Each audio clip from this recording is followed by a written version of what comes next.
Hello everyone, आपका हमारे channel पे स्वागत है। चैनल का नाम रहेगा मैथ विद मोनो मास्टर वे। पिछली वीडियो तक हमने भी एक्सरसाइज 4.2 के 4 क्वेश्चन कंप्लीट करवा दिए थे वे। इस वीडियो के अंदर हम भी इस एक्सरसाइज के नेक्स्ट क्वेश्चन करेंगे वे। क्वेश्चन नंबर 5 हम आ चुके हैं वे। तो 5th क्वेश्चन की स्टेटमेंट मैं आपको बुक में पढ़ा देता हूँ। आप अपनी बुक साथ में भी रखे हुए, तो इसको थोड़ा जूम करके देख लेना भाई। ठीक है, तो 5th क्वेश्चन देखो भाई। तो 5th क्वेश्चन की स्टेटमेंट आपको दिखाई दे रही होगी भैया। The altitude of A right triangle is 7 centimetre less than it's base. The altitude of A right triangle, तो कोई राइट एंगल ट्रायंगल, उसका जो अल्टीट्यूड है वो क्या है? 7 सेंटीमीटर लेस है। किससे लेस है? बेस से। जो राइट एंगल ट्रायंगल होती है उसमें एक एंगल क्या होता है? 90 डिग्री का होता है। ठीक है, जो अल्टीट्यूड है वो परपेंडिकुलर हाइट होती है, वो क्या है? बेस से 7 सेंटीमीटर लेस है। If the hypotenuse is 13 centimetre, अगर हाइपोटेंस 13 सेंटीमीटर है तो find the other two side भाई। तो हाइपोटेंस गिवन है, तो अदर टू साइड क्या फाइंड करनी है? तो बेस और एक है अल्टीट्यूड। ये चीज़ें हमें क्या करनी है? फाइंड करनी है भाई। ठीक है, ओके। तो बोर्ड पे देखिए भाई, क्वेश्चन स्टेटमेंट के अनुसार बोर्ड पे फोकस करें भाई। तो क्वेश्चन मैंने आपको पढ़ा दिया है, इसी क्वेश्चन के अनुसार आपको क्वेश्चन कराया जाएगा भाई। तो इसके अंदर जो हमें जो फाइंड करना है, इसमें जो रिलेशन दे रखा है, अल्टीट्यूड है वो बेस से 7 सेंटीमीटर लेस है। तो ये राइट एंगल ट्रायंगल बना लेते हैं पहले हम भाई। क्या बना लेते हैं? Right angle triangle. तो इस राइट एंगल ट्रायंगल के अंदर है ये क्या है? बेस है। ठीक है, और ये परपेंडिकुलर ले लो, चाहिए अल्टीट्यूड ले लो। ये क्या है? ये अल्टीट्यूड। और ये क्या है? हाइपोटेंस। ठीक है, हाइपोटेंस। तो ये चीज़ें, और यहाँ पे क्या है? जो अल्टीट्यूड है ये इस बेस से क्या है? 7 सेंटीमीटर लेस है। तो यहाँ से हम क्या करेंगे?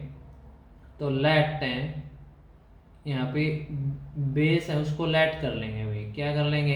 x सेंटीमीटर लेस कर लेंगे। ओके, x सेंटीमीटर हमने क्या कर लिया? बेस को लेट कर लिया। यहाँ से अब अल्टीट्यूड का जो रिलेशन गिवन है इसके अंदर, जो अल्टीट्यूड है वो कितना आएगा? इससे 7 सेंटीमीटर कम है या लेस है, तो x माइनस 7 हो जाएगा। और हाइपोटेंस जो है वो गिवन है, वो कितना गिवन है? वो 13 सेंटीमीटर गिवन है। स्टेटमेंट में आपने देखा होगा या मैंने पढ़ा था अभी, कितना है? 13 सेंटीमीटर है। तो हमें ये बेस और अल्टीट्यूड फाइंड करना है। तो ये बन गया आपकी राइट एंगल ट्रायंगल। तो A B C is a right angle triangle. A B C is a right angle triangle. और राइट एंगल ट्रायंगल में जब इस टाइप का तो रिलेशन हो तो पाइथागोरस थ्योरम लगेगी भाई। तो यहाँ पे सीधा सीधा यूज करेंगे by Pythagoras theorem. By Pythagoras theorem. और पाइथागोरस थ्योरम का जो रिलेशंस होता है वो क्या होता है भाई? ठीक है, p का स्क्वायर प्लस b का square is equal to h का स्क्वायर। ये फॉर्मूला लगेगा भाई। p फॉर परपेंडिकुलर, यहाँ पे परपेंडिकुलर क्या है? अल्टीट्यूड है। b फॉर बेस और h फॉर हाइपोटेंस भी। तो p की जो वैल्यू अल्टीट्यूड है वो कितना है? x माइनस 7 है, इसका स्क्वायर हो जाएगा। b फॉर बेस, तो बेस कितना लेट कर रखा है हमने? X square. और हाइपोटेंस इज गिवन कितना है? 13 सेंटीमीटर। तो इसका भी क्या हो जाएगा? स्क्वायर हो जाएगा। ओके, अब यहाँ पे कैलकुलेशन करेंगे। यहाँ पे x माइनस 7 का होल स्क्वायर दे रखा है, तो यहाँ पे जो फॉर्मूला लगेगा भाई, a माइनस बी का होल स्क्वायर का फॉर्मूला लगेगा। क्या होता है? A square plus B square minus 2ab, ये फॉर्मूला लगेगा। ओके, अब इस केस में देखिए, a माइनस बी का होल स्क्वायर ओपन करिए यहाँ से, तो एक्स स्क्वायर प्लस 7 का स्क्वायर, कि according to formula plus B square है, माइनस 2ab। 2a कितना है यहाँ पे? x, और b कितना है? 7, और प्लस एक्स स्क्वायर। और 13 का स्क्वायर क्या हो जाएगा? 13 मल्टीप्लाई 13, तो 169 आ जाएगा। ठीक है, तो एक्स स्क्वायर का एक्स स्क्वायर रहेगा। 7 का स्क्वायर क्या हो जाएगा? 7 मल्टीप्लाई 7 49, माइनस, अब इनकी कैलकुलेशन करेंगे। 7 के 2 से मल्टीप्लाई करेंगे 14, और x से करेंगे तो 14x प्लस एक्स स्क्वायर। 169 इधर आएगा तो इसका साइन चेंज हो जाएगा, पॉजिटिव से क्या हो गया नेगेटिव। ठीक है, अब इसकी कैलकुलेशन करेंगे और प्लस माइनस हमेशा अकॉर्डिंग टू लाइक टर्म, और लाइक टर्म क्या होती है, सेम वेरिएबल होगा सेम पावर होगी, सेम वेरिएबल सेम पावर। तो एक्स स्क्वायर सेम वेरिएबल है सेम पावर है, तो एक्स स्क्वायर दोनों ही प्लस है तो ऐड हो जाएंगे, 2x स्क्वायर हो जाएगा 14x भाई, और कहीं पे x वेरिएबल नहीं है।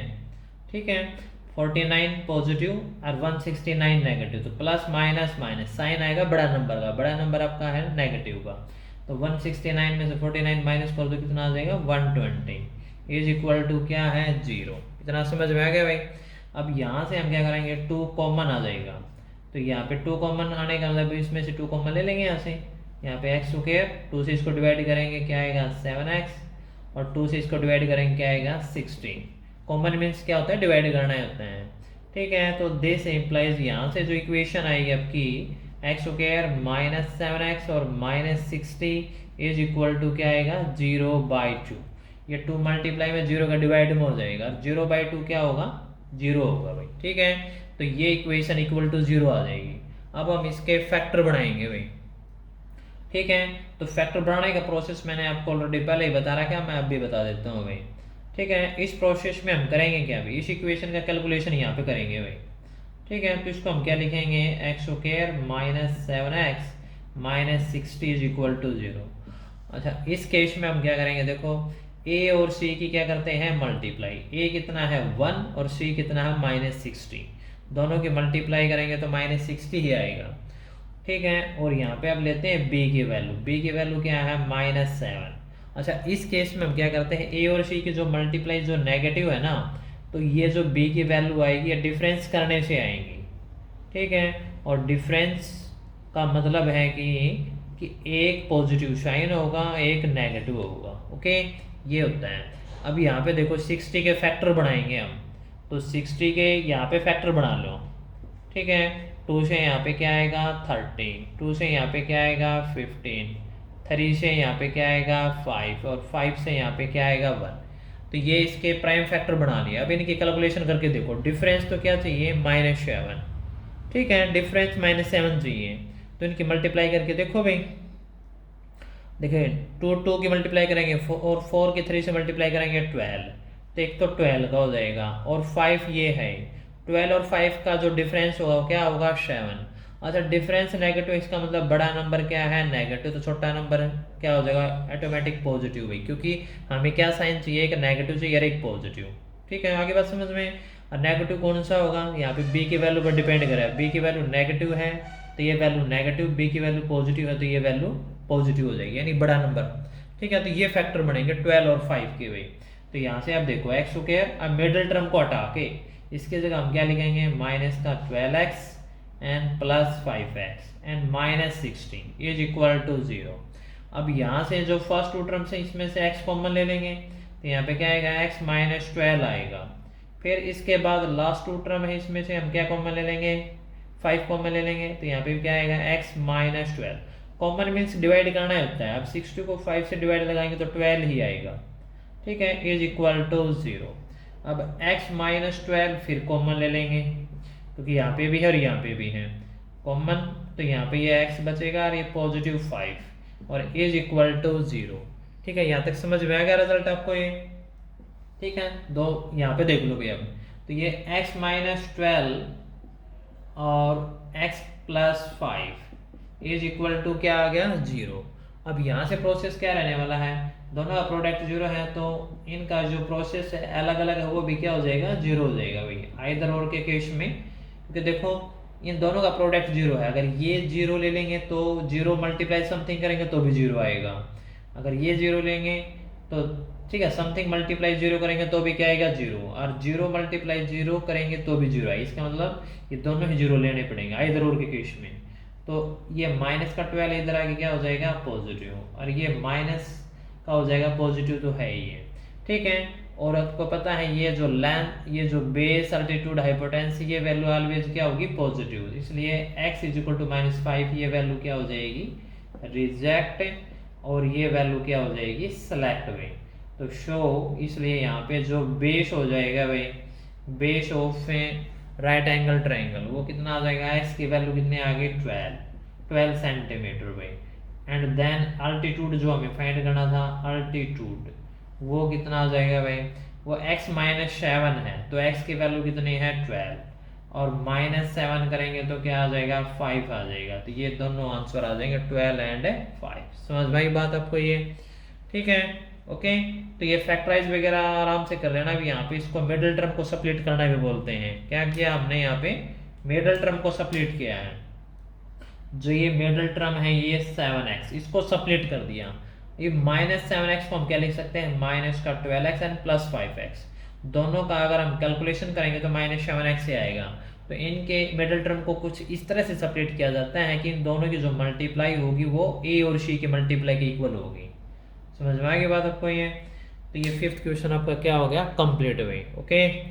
तो इसको एक दो बार आराम से देखना, आपको अच्छी तरह समझ में आ जाएगा भाई। तो ये पाइथागोरस थ्योरम अपने याद कर लेना, परपेंडिकुलर का स्क्वायर प्लस बेस का square is equal to hypotenuse का स्क्वायर भी। मोस्ट इंपॉर्टेंट थ्योरम है, मोस्ट इंपॉर्टेंट क्वेश्चन है, ठीक है। ये एग्जाम के अंदर इसके आने के चांसेस बहुत ज़्यादा होते हैं, इसलिए आप इसके आराम से इसको एक दो बार देखना, आपको अच्छा समझ में आएगा। फिर भी कोई दिक्कत है दोबारा इसको पूछ लेना भाई, ठीक है।